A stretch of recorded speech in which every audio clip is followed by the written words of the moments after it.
C'est une autoroute, sans péage, sans balisage. Peu importe la vitesse à laquelle vous êtes flashé, il n'y a aucune limite, si ce n'est celle de la machine que vous pilotez et que vous devez dompter. Bienvenue sur l'autoroute des Alizés. Ça turbine pas mal. Ah, même fameux. En fin de première semaine du 8e Vendée Globe, il n'est pas surprenant de retrouver le Banque Populaire d'Armelle Lecléache en tête. Monocoque 60 pieds dernier cri, équipé de foil.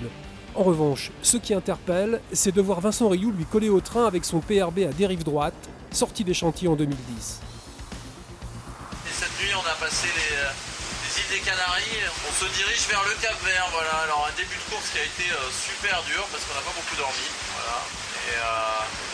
Mais bon, à bord de PRB, ça se passe plutôt pas mal puisque on est second depuis hier. Et on est second derrière Armelle Lecléache. Et alors c'est assez sympa d'être de visu comme ça avec un concurrent, ça permet un petit peu de s'étalonner. Alors il y a des moments où il va vite, des moments où il va moins vite. Ça reste une bonne solution pour avoir le rythme. Voilà. Vincent Rioux ne s'en cache pas, c'est au prix d'une grosse débauche d'énergie qu'il tient la cadence, à tel point que dans la nuit du 10 au 11 novembre, pendant quelques heures, il dépassera Armelle Lecléache. À 3000 km de là, Didac Costa ferme la marche et double la pointe ouest de l'Espagne. On se rappelle que le Catalan, originaire de Barcelone, était revenu au Sable d'Olonne pour effectuer des réparations. Salut, nous sommes de retour dans le match, 4 jours plus tard. Je suis très motivé, je suis en route pour le tour du monde. Ça y est, nous y sommes. Cette fin de première semaine, c'est aussi une autre histoire de comeback. On avait quitté Alex Thompson dépité après son option hasardeuse au Cap Finistère.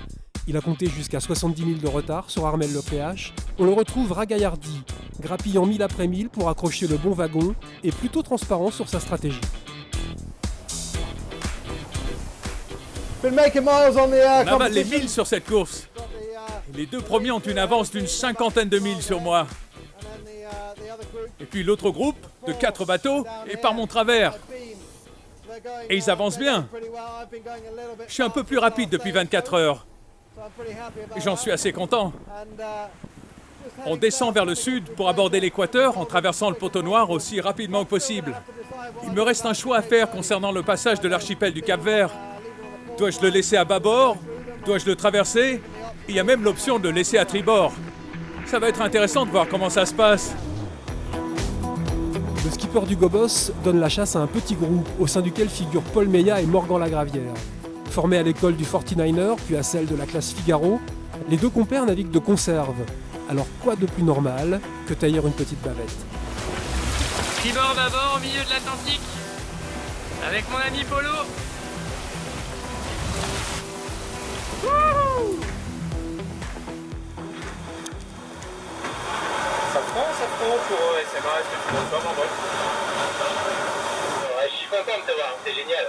Ça me rappelle le parti à l'époque, on fait la même au milieu de la sortie. Très énorme.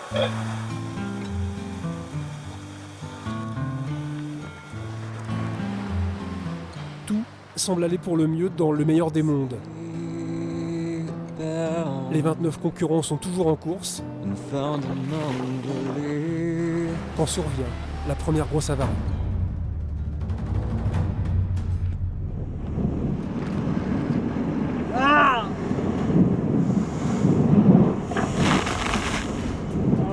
Le mât s'est cassé, donc le haut du mât, une rupture, je sais pas encore trop quoi, qui a entraîné une deuxième rupture et...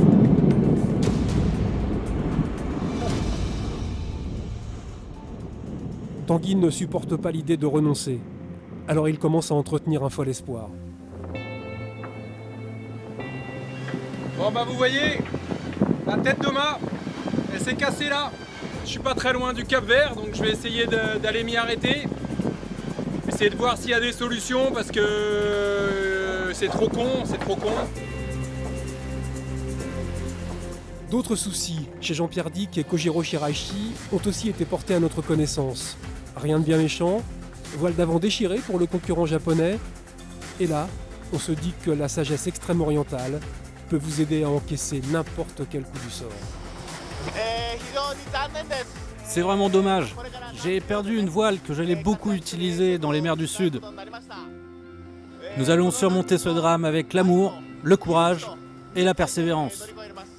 Et même dans ces conditions, il faut que je garde le sourire pour accomplir mon tour du monde. Premier dommage pour les bateaux et premier bobo pour les marins aussi. Bon, ça envoie pas mal, hein. Ça envoie tellement que je me suis fait avoir au réveil. Là, il y a le bateau qui s'arrêtait dans une vague et au moment où je me levais, je suis parti en avant et je me suis pris le coin de ma table à cartes. Du coup, je me suis ouvert un peu la pommette là. Mais bon, ça va. Ouais, j'ai pris quand même un bon coup, mais ça va. Au 7e jour, ce n'est rien de dire que la régate fait rage.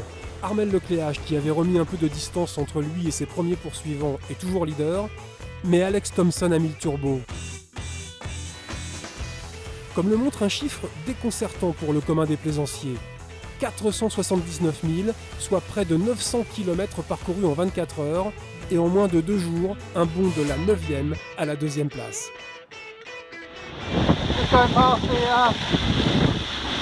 Je double la première île de l'archipel du Cap-Vert, dont j'ai oublié le nom. J'ai réussi à garder du vent jusqu'à maintenant. Tout va bien, je suis content d'être deuxième.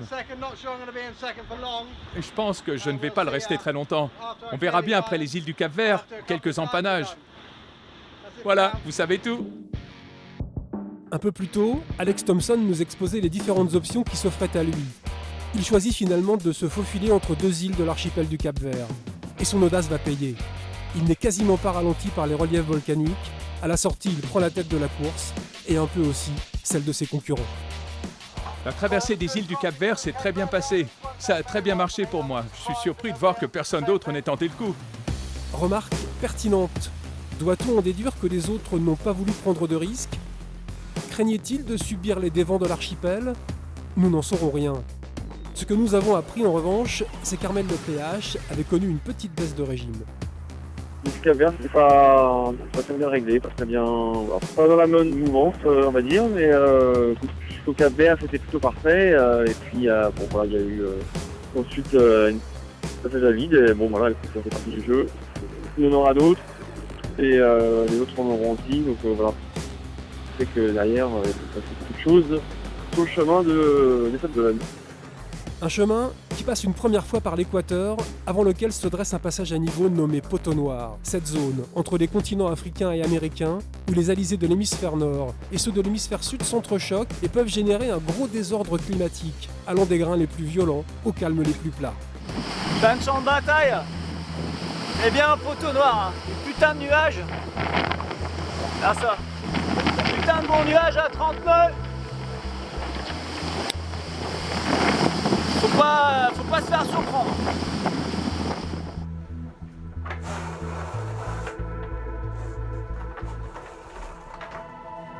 C'est pas très fun depuis ce matin. Le vent il a fait 180 degrés et là on est dans la pétole. Vous voulez voir un foil qui sert à rien ? Eh ben c'est ça. À rien du tout. À part traîner dans l'eau, c'est tout ce qu'il fait. Baie de Mindelo, dans l'archipel du Cap-Vert. Tanguy Delamotte est au mouillage, séance d'escalade afin d'estimer l'ampleur des dégâts. Il est déchiré de partout. Ça sert à rien d'essayer. Voilà. La raison l'emporte sur l'envie. Même s'il n'a pas officiellement abandonné, la course semble bel et bien finie pour Tanguy, qui décide de rebrousser chemin vers les Sables d'Olonne.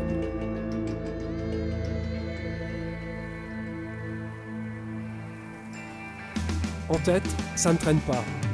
Alex Thompson n'a pas tourné autour du pot et déboule vers l'équateur. Aujourd'hui était un jour fantastique. C'était le passage du Poteau Noir le plus facile que j'ai jamais vécu.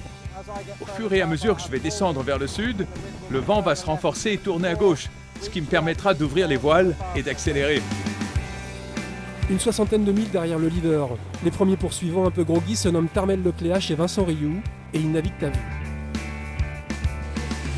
Alors ce matin, on est sorti du Poteau Noir et oh surprise, Banque Populaire.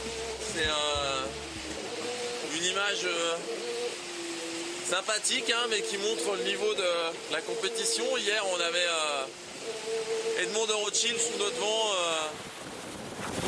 Et on approche de l'équateur qu'on devrait franchir demain. Donc on sera dans l'hémisphère sud demain soir. La tête à l'envers. On va essayer de rattraper notre ami Alex, l'anglais. C'est le début du crunch quoi. On ne refera pas l'histoire, mais qu'on le veuille ou non, entre Français et Britanniques, il est encore question de suprématie sur les océans. Et force est d'admettre qu'au passage de l'équateur, c'est bien un marin de sa gracieuse majesté qui possède un coup d'avance, et qui inscrit déjà son nom sur les tablettes. Alex Thomson établit le meilleur chrono de référence entre les Sables d'Olonne et l'équateur en 9 jours et 7 heures, soit 28 heures de mieux que le temps de Jean Le Cam en 2004.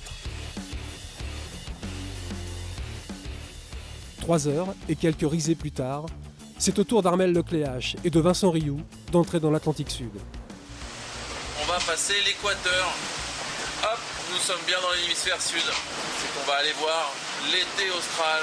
Et ça, c'est quand même un des côtés sympas des tours du monde. Et pour le groupe de tête, la suite devrait s'annoncer rapide, très rapide. Une dépression qui se forme au sud des côtes brésiliennes pourrait atténuer les effets de l'anticyclone de Sainte-Hélène et permettre aux premiers de doubler le cap de Bonne-Espérance en un temps record. Loin, très loin de là, dans l'hémisphère nord, ça va beaucoup moins vite. Et l'on aime à penser que la course peut être vécue différemment. J'entends très souvent, est-ce que c'est pas frustrant d'être à l'arrière de la flotte ? Non, ça n'est pas frustrant. D'abord, je ne sais pas où est la flotte. Je n'ai pris aucune position de la flotte depuis le départ. Alors, je sais que la flotte est devant. Il n'y a pas de doute. Mais où exactement, je ne sais pas. Pourquoi je ne veux pas prendre la position ? Parce que je connais mon esprit de compétiteur. Si je commence à regarder où sont les autres, je vais vouloir pousser, forcer sur le bateau. Et ce n'est pas l'objet. Il n'y aura qu'un seul vainqueur au Vendée Globe. Un seul vainqueur. Ensuite, il y aura ceux qui ont fini le Vendée Globe et les autres. Mon objectif, c'est de terminer le Vendée Globe. Ça n'est pas de battre un tel ou un tel. C'est de terminer le Vendée Globe. Si la raison détermine le philosophe, la beauté caractérise l'esthète. Non content d'être un sage, Kojiro Shiraishi filme la nuit comme personne.